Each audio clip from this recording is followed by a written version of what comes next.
নমস্কার। আর কিছুদিন পরেই গরমের দাবদাহ শুরু হবে। এবার থেকে বহু মানুষই হয়তো এসি কেনার চিন্তা ভাবনা করছেন। এবার মানুষ এখন অনেকটা আগে থেকে সচেতন হয়ে গেছেন, সেই জন্য অনেকেই মনে করছেন এসি তো কিনবো, কিন্তু তার আগে ইলেকট্রিকের যে লোড আছে সেটাকে বাড়িয়ে নেওয়া উচিত। এবার আপনারা হয়তো জানেন না আপনাদের ইলেকট্রিক মিটার যেটি আছে সেটাতে লোড কতটা দেওয়া আছে, মানে কোটেশন তখন কত টাকার করেছিলেন হয়তো খেয়াল নেই।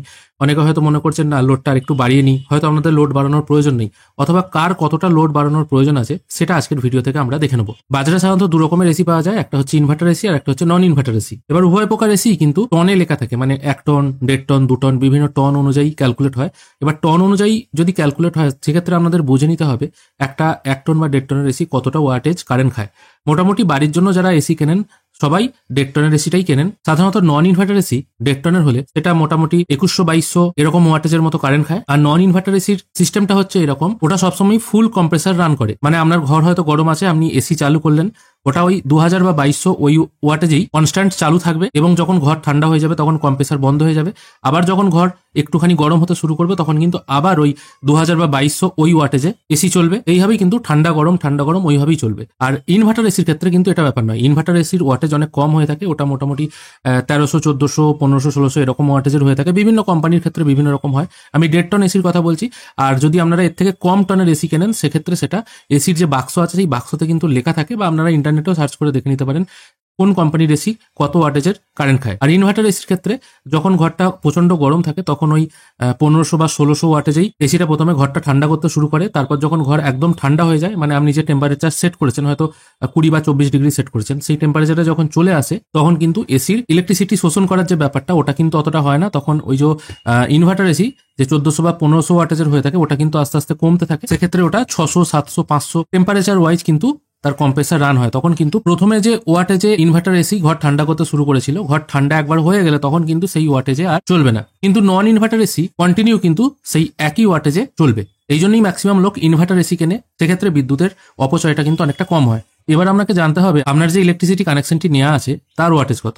আমি সেই জন্য আপনাদের সামনে দুটি ইলেকট্রিক বিল রেখেছি। এখানে প্রথমে consumer number, installation number, metre number এখানে লেখা আছে। দুটি বিলেতেই দেখুন লেখা আছে।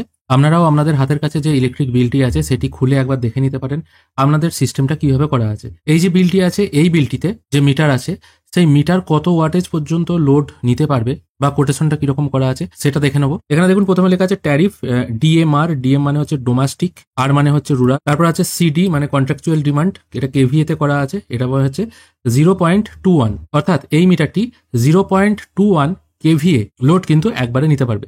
তার থেকে বেশি যদি এই মিটারটির প্রয়োজন হয়ে থাকে তাহলে কিন্তু তাকে ইলেকট্রিক অফিসে গিয়ে পারমিশন করাতে হবে। পাশেই আর একটি বিল আছে, এটারও ট্যারিফ হচ্ছে ডিএমআর, আর সিডি মানে কন্ট্রাকচুয়াল ডিমান্ড করা আছে 2.64 কেভিএ, মানে 2.64 কেভিএ এর বেশি যদি লোড এই মিটারটির প্রয়োজন হয় সেক্ষেত্রে কিন্তু এখানে আলাদা করে পারমিশন করতে হবে। এবার এসি তো আছে ওয়াটেজে, এখানে আছে কেভিএ করা আছে।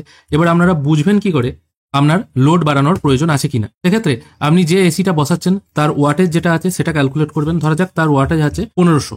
এবার সেই ওয়াটেজটাকে আপনাকে 0.85 দিয়ে ভাগ করে নিতে হবে। সেক্ষেত্রে হিসেব আসছে 1764 ভিএ। এবার ভিএ থেকে কেভিএ তে কনভার্ট করতে হলে 1000 দিয়ে ভাগ করে দিলেই কিন্তু ভিএ থেকে কেভিএ চলে আসবে। সেক্ষেত্রে এখানে লোড আসছে 1.764 কেভিএ। আর এখানে যে ইলেকট্রিক বিলটি দেখছেন এর কেভিএ করা আছে 2.64। আর একটা 1.5 টন এসি যে ওয়াটেজ নেয় সেটা 1.76 থেকে 1.6 বা 1.5 বা 1.8 যে কোনো একটা হতে পারে।